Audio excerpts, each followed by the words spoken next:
Cette vidéo comporte tous les commentaires d'études sur les versets disponibles dans la Bible d'études Esprit et Vie, dans Genèse, chapitres 28 et 29. Chapitre 28, verset 4. La bénédiction d'Abraham. La bénédiction accordée à Abraham et le pays, afin que tu possèdes le pays, qu'il a donné à Abraham.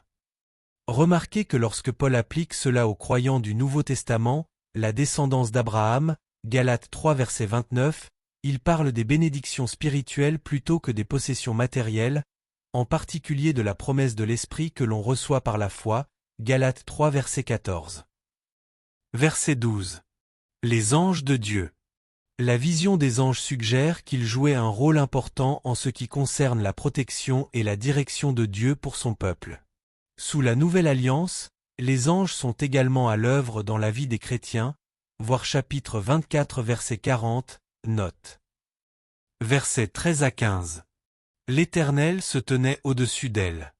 Dieu est venu annoncer à Jacob que la bénédiction promise à Abraham serait perpétuée par son intermédiaire, voir chapitre 12 verset 3, 13 versets 14 à 17.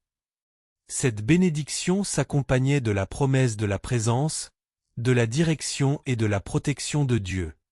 Verset 19. Béthel. Béthel signifie « maison de Dieu » et peut représenter n'importe quel endroit où Dieu est présent dans un sens particulier. Chapitre 29, verset 5. Laban. Laban était l'oncle de Jacob. Ce dernier était à la recherche de la famille de sa mère près de Charan, verset 10, voir chapitre 24 verset 15 et verset 50. Verset 25. Pourquoi m'as-tu trompé?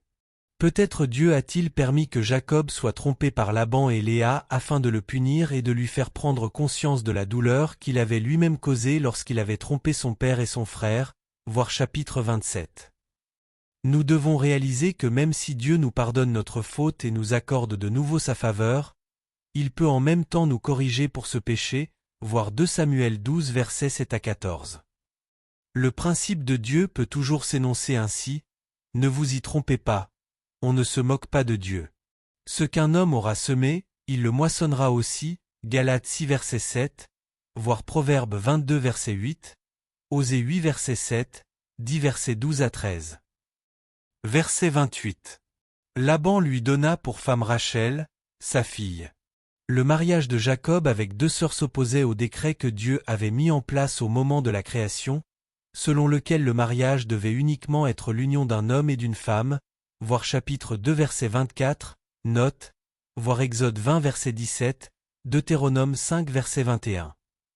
Par la suite, dans la loi mosaïque, Dieu interdit formellement le type de mariage de Jacob, Lévitique 18 verset 18. La révélation du Nouveau Testament considère la monogamie, l'union d'un homme et d'une femme, comme la seule forme correcte de mariage, Matthieu 19 versets 4 à 6, Marc 10 versets 4 à 9. Sans doute Dieu a-t-il toléré la polygamie dans l'Ancien Testament parce que le peuple ne comprenait pas tout à fait la volonté de Dieu concernant le mariage et que leur cœur était endurci. Les conséquences funestes de la polygamie sont décrites au verset 30, chapitre 30 verset 1, 35 verset 22, 1 Roi 11 verset 1 à 12. Verset 31. L'Éternel vit que Léa n'était pas aimée. Dieu a permis que Léa ait un enfant. C'est elle qui a engendré Judas, de la descendance duquel est né le Christ, Matthieu 1 verset 3 et verset 16. Dieu prend souvent parti pour ceux qui sont opprimés ou maltraités, voir Psaume 9 verset 19, 22 verset 25, Luc 4 verset 18. Le Seigneur ne tolère pas l'injustice, surtout au sein du peuple de l'Alliance, voir Colossiens 3 verset 25, note.